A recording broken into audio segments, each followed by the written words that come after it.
लीलाक्षीराब्धिशायिनम् लक्ष्मीं सहस्रलीलामि दिव्यमानं कलानिधिं चतुर्भिश्च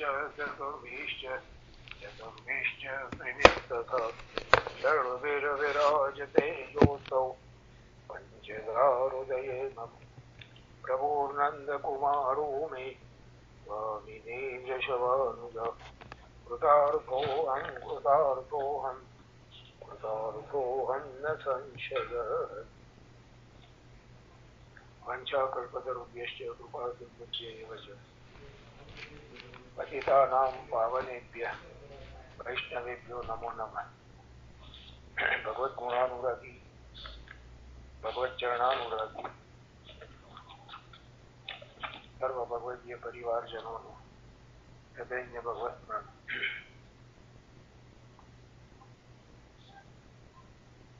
नवधा भक्ति मानी सातमी दास्य भक्ति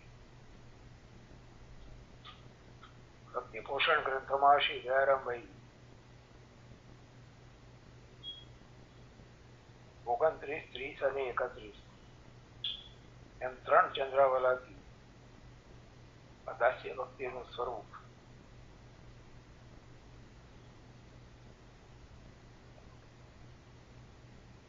એનો મહિમા અને દાસ્ય ભક્તિના વિરોધી જે માયાવાદની અહમ બ્રહ્માસ્મિ વાળી માન્યતા છે એનું શાસ્ત્રના પ્રમાણોથી છેદન આ 3 ચંદ્રાવલામાં શ્રી દયારામભાઈ નિરૂપણ કરી રહ્યા છે. 2 ચંદ્રાવલા 29 અને 30 અત્યાર સુધીમાં આપણે જોયા. આજે 31મો ચંદ્રાવલા. બ્રહ્મવાદ સિદ્ધાદ્વૈત બ્રહ્મવાદ જેનું પ્રણયન પ્રતિપાદન શ્રીમદ આચાર્ય ચરણોએ કર્યું છે એના આધારે શ્રી દયારામભાઈ અહીં નિરૂપણ કરી રહ્યા છે. જીવ બ્રહ્મ થાય નહીં, થાય તો બ્રહ્માનંદ કોને? ભોગતાપણું જો માનશો તો જીવ ટળ્યો કહો શાને? શાને કહો ન્યારો નથી બ્રહ્મ નામી? કેમ બોલ્યો જનક સાયુજ્ય પામી? બોલે તે બીજો કહેવાય, ઈશ્વર જીવ કદી ન થાય તેવો શ્રી કૃષ્ણ કૃપાળ. જીવ બ્રહ્મ બની શકતો જ નથી, અને બની શકે તો બ્રહ્મથી મળતો આનંદ. જો જીવ બ્રહ્મ બની જાય તો બ્રહ્મથી મળતો આનંદ એ કોને મળે? બ્રહ્માનંદનો. અને એની સામે બ્રહ્માનંદનો ભોગતા જો જીવને માનશો તો જીવ ભાવ મટીને જીવ બ્રહ્મ શી રીતે બને?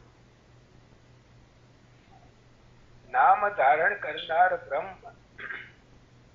જુદો નથી એ શી રીતે કહી શકો છો? અને જુદો નથી એમ કહો તો જનક રાજાને સાયુજ્યતા પ્રાપ્ત થઈ અને પછી મને સાયુજ્ય થયું એમ બોલ્યા તો એ શી રીતે બોલી શકે? સાયુજ્ય થઈ ગયું, બ્રહ્મમાં જોડાઈ ગયા, તો પછી જે બોલે છે મને સાયુજ્ય પ્રાપ્ત થયું એ કોણ બોલે છે? બ્રહ્મથી નામ રૂપ ધારણ કરનાર બ્રહ્મ જુદો હોય તો જ બોલી શકે. માટે બ્રહ્મ એટલે ઈશ્વર છે, એ જીવ કોઈ પણ રીતે થઈ શકે એમ નથી. માટે જીવ ભગવાનનો અંશ છે, ભગવાન અંશી છે એમ સમજીને પરાત્પર પરબ્રહ્મ કૃપાળુ શ્રી કૃષ્ણચંદ્રની સેવા કરું. આ કડીમાં કવિએ બ્રહ્મવાદીઓ સામે એક સયુક્તિક વાદ રજૂ કર્યો છે. સયુક્તિક વાદ શાસ્ત્રના પ્રમાણથી એક યુક્તિ યોજીને એમની માન્યતાનું દયારામભાઈ ખંડન કરી રહ્યા છે કે જીવ બ્રહ્મ થઈ શકે જ નહીં, અને થઈ શકે તો પછી બ્રહ્મથી મળતો જે આનંદ એ કોને મળે? જીવ આનંદ ભોગવે છે એમ કહીને જીવનું ભોગતાપણું માનશો તો ભોગતા અને ભોગ્યનો સંબંધ માન્યો તો પછી જીવ બ્રહ્મ બન્યો કહો છો એ શી રીતે સંભવી શકે? જીવ ભાવ મટે તો જ બ્રહ્મરૂપ થયો કહી શકાય, અને જીવ ભાવ મટે નહીં તો પછી બ્રહ્મરૂપ થયો એવું કહી શકાય જ નહીં. અંશી ઈશ્વર રૂપ બ્રહ્મથી નામ રૂપ ધારણ કરનાર અંશ રૂપ બ્રહ્મ જુદું નથી એમ જો કહો તો જનક રાજા સાયુજ્યતા પામ્યા પછી પણ મને સાયુજ્ય થયું એમ બોલ્યા હતા, તે જો પોતે બ્રહ્મરૂપ થયા તો પછી બોલ્યા શી રીતે? અર્થાત શ્રીહરિએ લીલા માટે જ ઐચ્છિક દ્વૈતનું સ્થાપન કર્યું છે. જીવ અને ઈશ્વર બંને વચ્ચે ઐચ્છિક પોતાની મરજીથી દ્વૈત જુદાપણું સ્થાપિત કર્યું છે. કેમ? જો જુદાપણું ના હોય, સામે જો બીજું કોઈ પાત્ર જ ના હોય તો લીલા થાય કઈ રીતે? છેવટે પણ જીવ ભાવ નષ્ટ ન થતા સર્વ વિપશ્ચિત બ્રહ્મની સાથે રહી સર્વ ઈચ્છાઓનો ઉપભોગ કરે છે. ખરું જોતા તો જીવ એ ભગવાનનો અંશ છે અને ભગવાન અંશી છે. આ શુદ્ધાદ્વૈત સિદ્ધાંતને અનુસરીને ભક્ત કવિ શ્રી તુલસીદાસજીએ પણ કહ્યું છે, સેવક સેવ્ય ભાવ બિનું ભવન તરીએ ઉરગારી. આ કભૂષણજીજી અને ગરુડજીનો સંવાદ છે. ઉરગારી, ઉરગ પેટથી ચાલનાર સાપ, એના હરી દુશ્મન ગરુડજી. એટલે ગરુડજીને સંબોધીને કાકભૂષણજીજી કહે છે, સેવક સેવ્ય ભાવ બિનું ભવન તરીએ ઉરગારી. અસ સિદ્ધાંત વિચારી. સેવક સેવ્યનો ભાવ જો ન રાખીએ, આપણે સેવક છીએ અને ભગવાન આપણા સેવ્ય છે એ ભાવ ન રાખીએ તો આ ભવસાગર બાળક થઈ શકે જ નહીં. અને માટે આ સિદ્ધાંતને સમજી ભજવું રામ પદ પંકજ, પ્રભુ શ્રી રામના ચરણ કમળની સેવા કરી. અતએવ કવિ દયારામભાઈ પણ કહે છે કે જીવ અને બ્રહ્મનો અંશાંશી ભાવ સમજીને કૃપાળુ શ્રી કૃષ્ણની સેવા કરો. અહીંયા 7મી દાસ્ય ભક્તિ એનું નિરૂપણ પૂરું થયું. 8મી સખ્ય ભક્તિ.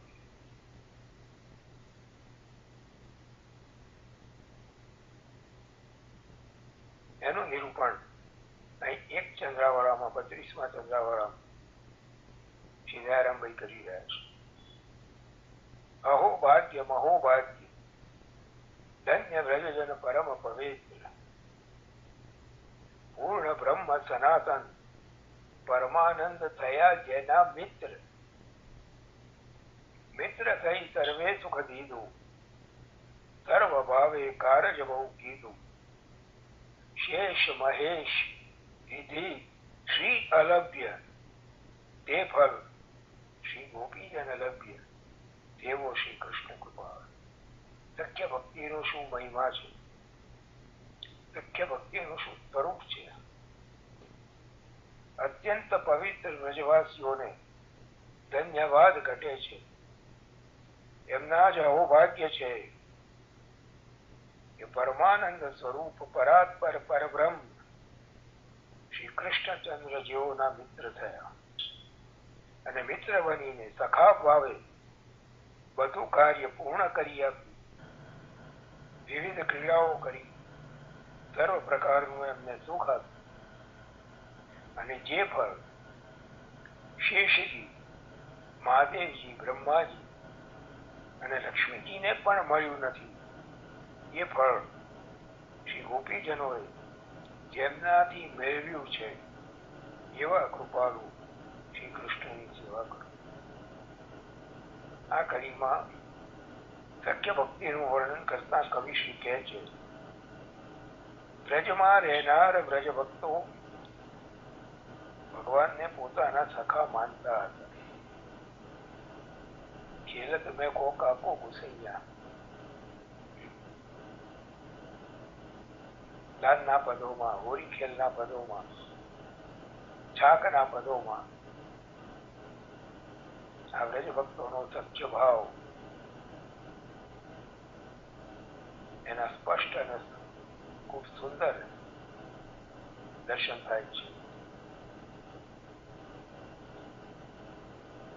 અને ભગવાન શ્રી કૃષ્ણચંદ્ર પણ એમના મિત્ર બની સ્નેહ ભાવે એમના સર્વ કાર્ય સિદ્ધ કરી આપ્યું. અનેક વેદ પરમ સુખનું દાન કર્યું અને જે કૃપાનું દાન શ્રી હરિએ શ્રી ગોપીજનોને દીધું, એ કૃપાનું દાન શેષ, મહેશ, બ્રહ્મા અને લક્ષ્મીજીને પણ અનેક વર્ષો સુધી તપ કરવા છતાં પણ મળ્યું નથી. આ વાત શ્રીમદ ભાગવત દશમ સ્કંદના 14મા અધ્યાયના 32મા શ્લોકમાં પણ સ્પષ્ટ નિરૂપણ કરેલું છે. બ્રહ્માજી જયારે પ્રભુની સ્તુતિ કરે છે, 12, 13 અને 14 એ પ્રક્ષિપ્ત અધ્યાય છે, ભક્ત હરણ લીલા, એમાંનો આ 14મો અધ્યાય.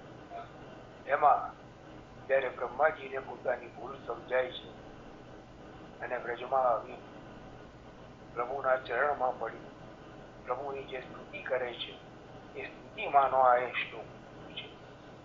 અહોભાગ્યમ અહોભાગ્યમ નંદ ગોપ વ્રજૌકસામ જન મિત્રમ પરમાનંદમ પૂર્ણ બ્રહ્મ સનાતન. નંદ ગોપના વ્રજમાં રહેનારાઓનું અર્થાત વ્રજાંગનાઓ શું મહદ ભાગ્ય છે કે પરમાનંદ સ્વરૂપ સનાતન પરિપૂર્ણ પુરુષોત્તમ શ્રી કૃષ્ણચંદ્ર જેમના મિત્ર બન્યા છે. નેમે વિરંચીર્ન ભવોન શ્રીરભ્ય અંગ સંશય પ્રસાદમ લેભિરે ગોપ્યો યત સત્પ્રાપ વિમુક્તિદાત. જન્મ મરણ મટાડી પરમ પાદની પ્રાપ્તિ કરાવનાર મુકુંદ, મુક્તિ આપે છે તે મુકુંદ. મુકુંદ શ્રી કૃષ્ણચંદ્રથી જે અનુગ્રહ શ્રી ગોપીજનોને મળ્યો, એ અનુગ્રહ શ્રી બ્રહ્માજી, શ્રી મહાદેવજી, અરે શ્રી હરિના વક્ષસ્થળમાં રહેનાર શ્રી લક્ષ્મીજીને પણ મળ્યો નથી. આ ઉપર જણાવેલા બંને શ્લોકોનું અક્ષરશ ભાષાંતર કવિશ્રીએ આ ચંદ્રાવળામાં ઉતાર્યું છે અને સમજાવ્યું છે કે કૃપાળુ શ્રી કૃષ્ણચંદ્રની સેવા કરો. 8મી સત્ય ભક્તિ. અહીંયા એનું નિરૂપણ પ્રક્ષિપ્ત છે. સમજાયું નહીં બેન? ભાઈ ચેટમાં શું આવ્યું છે?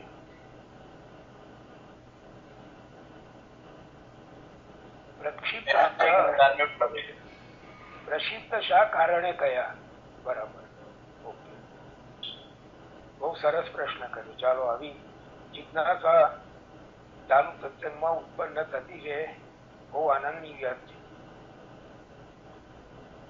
પ્રક્ષિપ્ત, ક્ષિપ્ત, નાખેલા, ઉમેરેલા. જે પાછળથી ઉમેરાયા છે એ પ્રક્ષિપ્ત છે. પાછળથી ઉમેરાયા છે એટલે 11મા અધ્યાયનો અંત, એમાં જે લીલા વર્ણવી છે,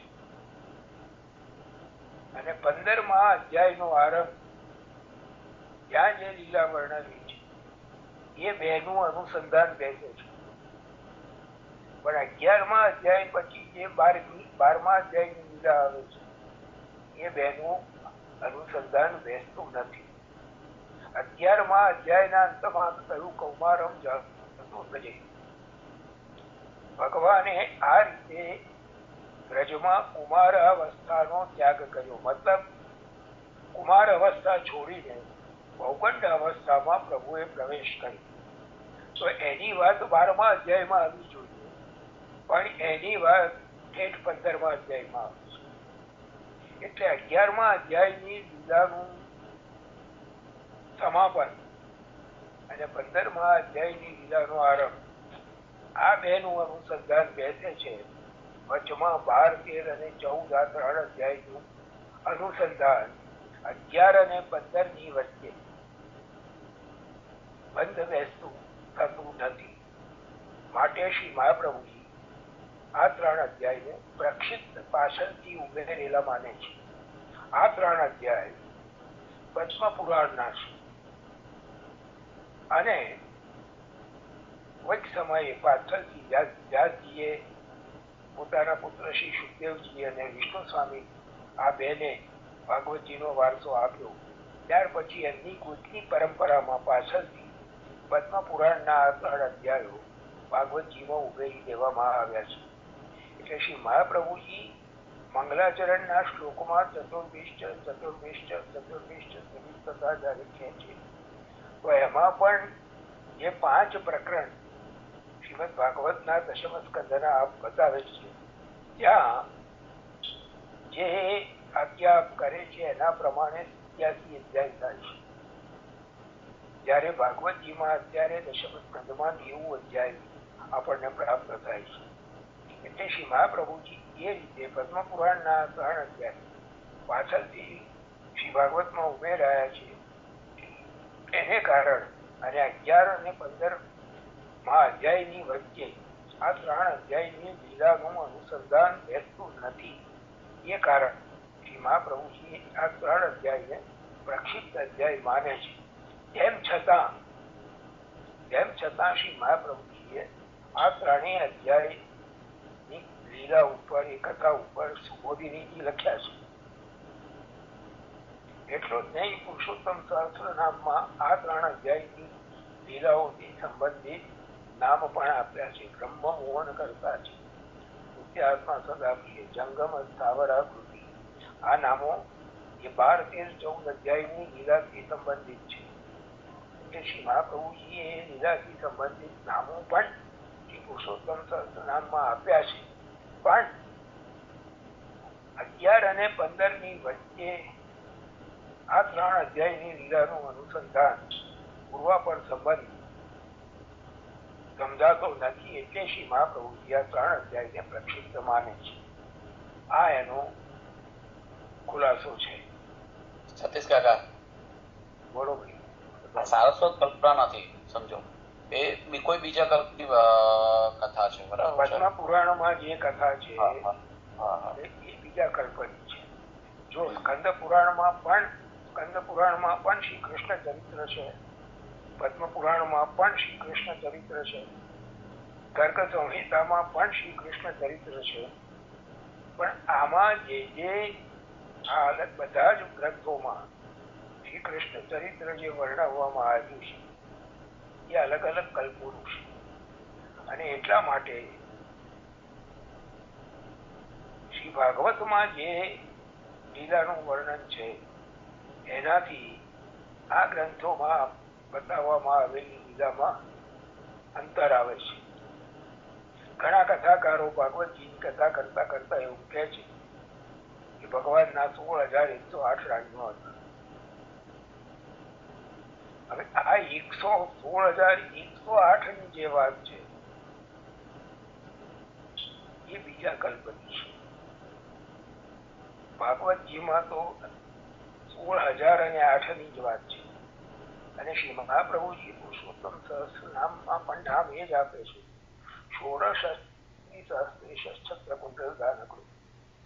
પહેલા 8 જે પટરાણીઓ છે એમના નામ આપ્યા: રૂક્મિણી, રમણક, કામ, પિતા, પ્રદ્યુમ્ન, ભાવના, જમંતક, મણિ, વ્યાજ પ્રાપ્ત, જાંબવતી પતિ, સત્યભામા પ્રાણપતિ, કાલિંદી રતિવર્ધન, મિત્રવિંદા પ્રાણપતિ, સત્યાપતિ વૃષેશુધન, ભદ્રા વાંચિત ભરતાજ, લક્ષ્મણાવર્ણ ક્ષમા. આ 8 પટરાણીઓના નામ આપ્યા. અને પછી નરકાસુરની કથાના સંબંધમાં જે નામ આપ્યું એમાં ત્યાંથી ભૌમાસુર, નરકાસુર ને ત્યાંથી આ 16,000 રાજકન્યાઓને ભગવાને છોડાવી અને એક જ સમયે 16,000 સ્વરૂપ ધારણ કરી એ 16,000 સાથે પ્રભુએ લગ્ન કર્યા. એટલે ભાગવતી અનુસાર 16,008 છે, ત્યારે અન્ય પુરાણોમાં 16,108 છે. અને ઘણા ભાગવતના વક્તાઓ 16,108 કથામાં કહેતા હોય છે. સતીશભાઈ, અહીં તો દરેકે દરેક કલ્પમાં થોડો લીલાનો ભેદ તો હોય છે જ ને? એકની એક લીલાનું સતત પુનરાવર્તન નથી હોતું. શ્વેતવારા કલ્પનું વૃંદાવન, એટલે અત્યારે જે કલ્પ ચાલે છે એનું વૃંદાવન જે છે અત્યારનું વૃંદાવન છે. ત્યાં વાક્ય બિહારીજીનું મંદિર છે અને ચીરઘાટ ઉપર ચીરઘાટ સોબતથી ઉપર પર શ્રી મહાપ્રભુજીના બેઠકથી બિરાજે છે. એ શ્વેતવારા કલ્પનું વૃંદાવન છે. અને શ્રી મહાપ્રભુજીની આજ્ઞાનુસાર સારસ્વત કલ્પનું વૃંદાવન જે આદિ વૃંદાવન છે એ ચંદ્ર સરોવર છે. તો વૃંદાવનની વાત મહાપ્રભુજીએ અત્યારે જે વૃંદાવન જે છે ત્યાં મહાપ્રભુજીએ પત્રે પત્રે વહેનું ધારી અને વૃક્ષે વૃક્ષે જે છે એ દર્શન ત્યાં પ્રભુદાસ જલોટાને કરાવ્યા છે. વૃક્ષે વૃક્ષે વહેનું ધારી, પત્રે પત્રે ચતુર્ભુજ. બસ આપણે એના સિવાય તો પુષ્ટિનું બીજું કઈક મહાપ્રભુજીના બેઠકજી સિવાય વિશેષ સ્થાન કઈ નથી ને પુષ્ટિનું તો ત્યાં વૃંદાવનમાં આપણા સંપ્રદાયથી સંબંધિત આ બેઠકથી સિવાય બીજું કોઈ સ્થાન નથી. અત્યારે જે મંદિરો અને જે સ્થાનો છે એ અન્ય વૈષ્ણવ સંપ્રદાયોના છે. કમનસીબી એ છે કે જે આપણા છે એ હવે આપણે ગુમાવી ગયા છીએ.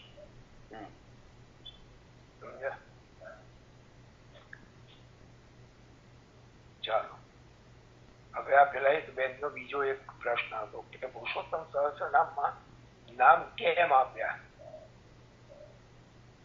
હવે શ્રી મહાપ્રભુજીનો શું અભિપ્રાય છે એ હું કેવી રીતે કહી શકું? આ લીલા શ્રી મહાપ્રભુજીને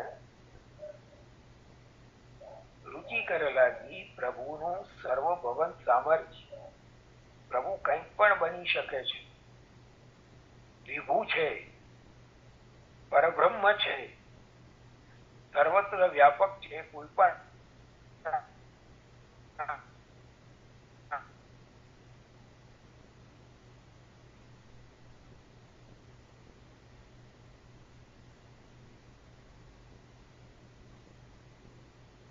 મહાપ્રભુજી આ લીલાને સ્વીકારી છે. ભલે પ્રક્ષિપ્ત માન્યા છે, મૂળ ભાગવતમાં નથી. પદ્મ પુરાણના અધ્યાય પાછળથી ભાગવતમાં ઉમેરાયા છે. એ તો એક પ્રમાણિત નિધિવંતુ તાત્પર્ય છે. આની બધી જો ચર્ચા આપણે લઈને બેસીશું તો પછી બહુ લાંબુ થશે. એ સ્વામી હરિદાસજીનું સ્થાન છે, જેમને તાનસેનના ગુરુ માનવામાં આવે છે. અને એ હરિદાસજીના રચેલા કીર્તનો પણ આપણે ત્યાં કીર્તન પ્રણાલીમાં ગવાય છે. હરિદાસ કે સ્વામી શ્યામા કુંજ બિહારી,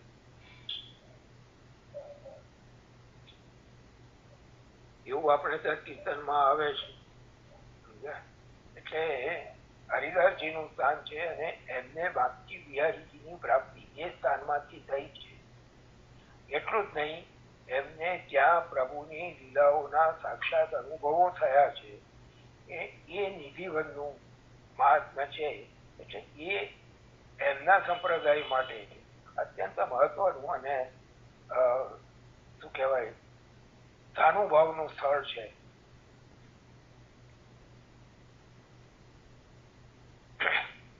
અને જે ત્યાં નિત્ય યુગલ સ્વરૂપનો વિહાર થાય છે, એ જે આખો ત્યાં પ્રકાર છે, એ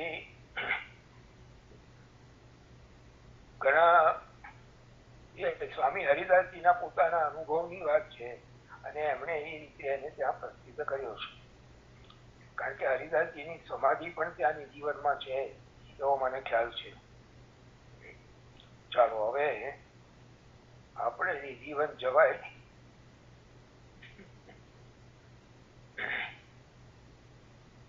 છે તો આપણા ઈષ્ટનું સ્થાન. ત્યાં મારી સમજ પ્રમાણે તો દર્શન કરવા જવામાં કોઈ અપરાધ થતો હોય એવું મને તો લાગતું નથી. હા, ત્યાં આસક્તિ ન રખાય. બાકી બિહારીજીનું સ્વરૂપ મનોહર છે, બરાબર છે, પણ ત્યાંનો જે આખો સેવાનો ક્રમ છે એ આખો અલગ છે. રોજે રોજ ફેસબુક ઉપર ફોટોગ્રાફ આવે છે, વિડીયો ક્લિપ આવે છે. ત્યાં તમે જોશો, દર્શન કરશો તો ત્યાંનો જે વસ્ત્ર શૃંગારનો ક્રમ છે, સેવાનો ક્રમ છે, એ આખો આપણા કરતા અલગ છે. એટલે દર્શન કરવા જઈએ, સ્થાન તો પ્રભુના લીલાનું છે વૃંદાવન, એમાં કોઈ શંકા અને સ્થાન નથી. દર્શન કરવા જઈએ તો મારી દ્રષ્ટિએ કોઈ અપરાધ થતો નથી. પણ ચોક્કસ વાત એ છે કે ત્યાં કોઈ આસક્તિ રાખીને કે કોઈ વિશેષ ભાવ રાખીને જવાની જરૂર નથી. આમ તો વ્રજમાં જયારે જઈએ છીએ તો વ્રજના બધા સ્થળોમાં આપણે ફરીએ છીએ. વ્રજની અંદર શિવજીના પણ મંદિરો છે, દેવીના પણ મંદિરો છે, હનુમાનજીના પણ મંદિરો છે. વ્રજની યાત્રામાં બધા મંદિરોમાં જઈએ છીએ, વંદન કરીએ છીએ. એમાં વ્રજથી સંબંધિત છે, પ્રભુની લીલાથી સંબંધિત છે. એ ભાવથી દર્શન કરવા જવામાં મારી દ્રષ્ટિએ તો કોઈ ખોટું નથી. હા, ત્યાં કોઈ વિશેષ ભાવ કે કોઈ આસક્તિ લઈને જવાની આપણે જરૂર નથી. આપણને શ્રી આચાર્ય ચરણોએ અને અષ્ટસખાઓએ પ્રભુએ ક્યાં ક્યાં કઈ કઈ લીલાઓ કરી એનો આખો ચિતાર આપેલો છે. અને આપણા માટે એ પ્રમાણ છે. કારણ કે અષ્ટસખાઓએ પણ શ્રી આચાર્ય ચરણોના અને શ્રી ગુસાઈજીના શ્રીમુખેથી જે લીલાઓ સાંભળી છે, સારસ્વત કલ્પની શ્રી ભાગવતમાં વર્ણવી એ લીલાઓને જ પોતાના કીર્તનોમાં ગાઈ છે. અને એ સ્થાનોમાં જ એમણે એ લીલાઓના અનુભવ કરીને એને કીર્તનોમાં પ્રગટ કર્યા છે. એટલે આપણે માટે જે આસક્તિના અને વિશેષ ભાવના સ્થાન જે છે એ તો જે આપણને આચાર્ય ચરણોએ અષ્ટસખાઓએ બતાવ્યા છે એ જ હોવા જોઈએ. આમ તો સમગ્ર વ્રજમાં પ્રભુનું વિહાર છે. અને આજ શ્રી પ્રભુ સ્વયં આજ્ઞા કરે છે, વૃંદાવનમ પરિત્યજ્ય પાદમ એકમ ન ગચ્છતિ. વૃંદાવનને છોડીને એક ડગલું પણ ક્યાંય પધારતા નથી. એટલે એમાં અહીંયા વૃંદાવનનો અર્થ વ્રજભૂમિ, કેવળ વૃંદાવન નહીં પણ સમગ્ર વ્રજભૂમિ. વૃંદારણ્યમ સ્વપદરમણમ પ્રાવિશદ જૂત કીર્તિ. ધનુ ગીતના 5મા શ્લોકમાં વૃંદારણ્ય કહ્યું વૃંદાવન. તો એ વૃંદારણ્ય એટલે વ્રજનો વન પ્રદેશ. કારણ કે જે સુબોધિનીજીમાં જે પ્રકારે મહાપ્રભુજીએ વર્ણન કર્યું છે, જે રહસ્યો બતાવ્યા છે, જે ભાવો ખોલ્યા છે, એના પરથી સ્પષ્ટ સમજાય છે કે કોઈ સ્થાન વિશેષની વાત નથી. વ્રજનો સમગ્ર વન પ્રદેશ એને જ શ્રી મહાપ્રભુજી વૃંદારણ્ય વૃંદાવન તરીકે ઓળખાવે છે. ચાલો તો હવે કેટલા વાગ્યા ભાઈ? 7 મિનિટ બાકી છે. હવે જે આત્મનિવેદન 9મી ભક્તિ છે એનું વિવરણ આપણે આવતા અઠવાડિયે પર રાખીએ. આજે હવે સરકારશ્રીના નામોનું અવગાહનનું જે આપણો ક્રમ છે એનું અનુસંધાન સાધીએ.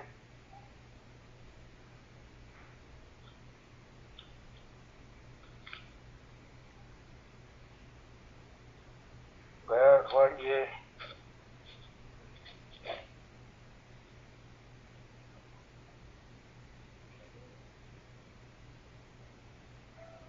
નામોનો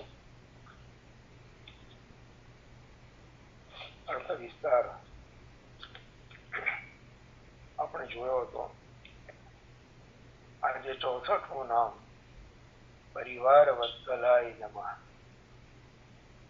अपने पितृचरण के नित्य लीला प्रवेश के बाद परिवार के ज्येष्ठ सदस्य के रूप में अपने भाइयों, चचेरे भाइयों के विशाल परिवार को अपना उष्मा सभर वात्सल्य प्रदान करने वाले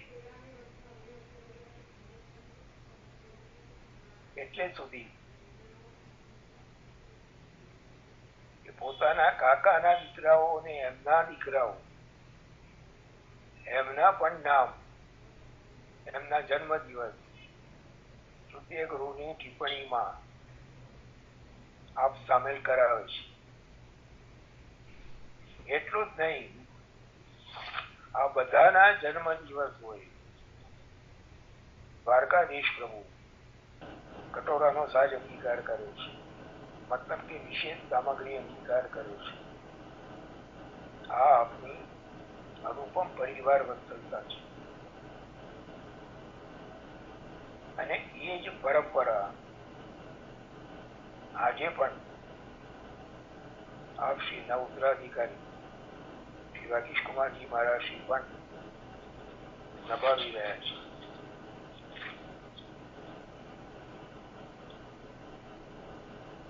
श्री चीन सभायाम सनातन धर्म प्रतिपादकाय नमः 65वां नाम.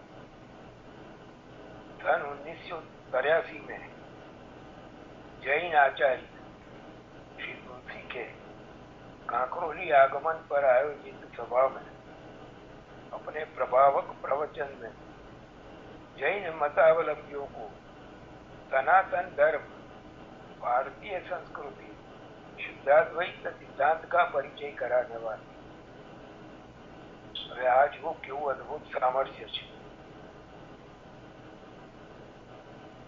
કાંકરોલીમાં આ જે આચાર્ય તુલસીનું અણુવ્રત સંસ્થા એનું બહુ મોટું એક કેન્દ્ર છે. અને ત્યાં આ 1983માં એ પંથના જે આચાર્ય તુલસી એ કાંકરોલી આવેલા અને બહુ વિશાળ સભાનું આયોજન થયેલું. અને કાંકરોલીના અધ્યક્ષ કાંકરોલી નરેશ અને કાંકરોલીના મુખ્ય ધર્માચાર્યના નાતે આપશ્રીને એ સભામાં અધ્યક્ષ પદ સંભાળવાની વિનંતી કરવામાં આવેલી. આપશ્રી ત્યાં પધાર્યા અને પોતાના પ્રવચન સામાન્ય રીતે બને છે એવું કે જે સંસ્થાના કાર્યક્રમમાં ગયા હોય એ સંસ્થા વિશે વક્તાઓ બોલતા, પણ આપશ્રીનું જે અલૌકિક સામર્થ્ય અને અદભુત વિલક્ષણતા, વિચક્ષણતા કે આપે પોતાના પ્રવચનમાં જૈન ધર્મીઓને સનાતન ધર્મ શું છે, ભારતીય સંસ્કૃતિ શું છે અને શુદ્ધાદ્વૈત સિદ્ધાંતો શું છે એ જૈનોની સભામાં બેસીને જૈનોને આપે સમજાવી. આવી આપની અદભુત વિલક્ષણતા, વિચક્ષણતા, વિશિષ્ટતા છે. 66મું નામ શ્રી નિજ ગૃહે ચતુર્વેદ પ્રતિષ્ઠા કરાય જમા. प्रसिद्ध संत श्री गंगेश्वरानंद जी के अनुरोध पर कांकरोली में चारों वेदों की स्थापना प्रतिष्ठा करने वाले आ गंगेश्वरानंद जी शतायु હતા, 100 વર્ષ ઉપરનું આયુષ્ય અને પ્રજ્ઞાચક્ષુ હતા, લૌકિક નેત્રો નહોતા, બહુ સમર્થ અને પ્રખર પ્રભાવી સંત હતા. અને ઉદયપુરમાં 2 મિનિટ બાકી રહી મહારાણાના પાસે એમણે હાથી ઉપર 4 વેદોની સવારી નું આયોજન કરાવ્યું. એ સમયે આ ગંગેશ્વરાનંદજી ભાઈ 2 મિનિટ બાકી રહી છે, બીજી લિંક આવી ગઈ છે અને તુષારભાઈ લિંક મૂકી દીધી છે બીજી. આ લિંક મૂકી દીધી છે એટલે શું કહેવાય બ્રેક આવે એટલે તરત એ લિંકનો ઉપયોગ કરીને પાછા આપણે જોડાઈ જવાનું છે. અને એ વખતે આ ગંગેશ્વરાનંદજીએ આપશ્રીને અનુરોધ કર્યો અને એ અનુરોધને માન આપીને આપે કાંકરોલીમાં વિધિપૂર્વક 4 વેદોની પ્રતિષ્ઠા કરાવી. 4 વેદ કાંકરોલીમાં વિરાજી અને ત્યાં એમનું વિધિવત પૂજન વગેરેનો ક્રમ પણ આપે બાંધી આપેલો. મેં પણ ગોવર્ધન ચોક થી ઉપર જઈએ અને જે ડાબી બાજુએ જે જોડી છે ત્યાં એના અંદર 4 વેદ નું સ્થાપન કરેલું મેં પણ દર્શન કર્યા છે. હવે અત્યારે ક્યાં બિરાજે છે મને ખબર નથી. તો આ 3 નામોનું અવગાહન આજે આપણે કર્યું.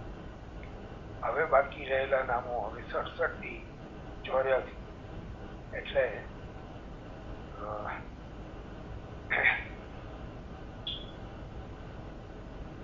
17 નામ બાકી રહ્યા છે. એનું ધીમે ધીમે કરીને આ જ પ્રમાણે ક્રમશઃ આપણે આગળ અવગાહન કરતા જઈશું. બ્રેક આવી રહ્યો છે, બ્રેક પછી તરત પાછા આપણે ભેગા થઈએ છીએ.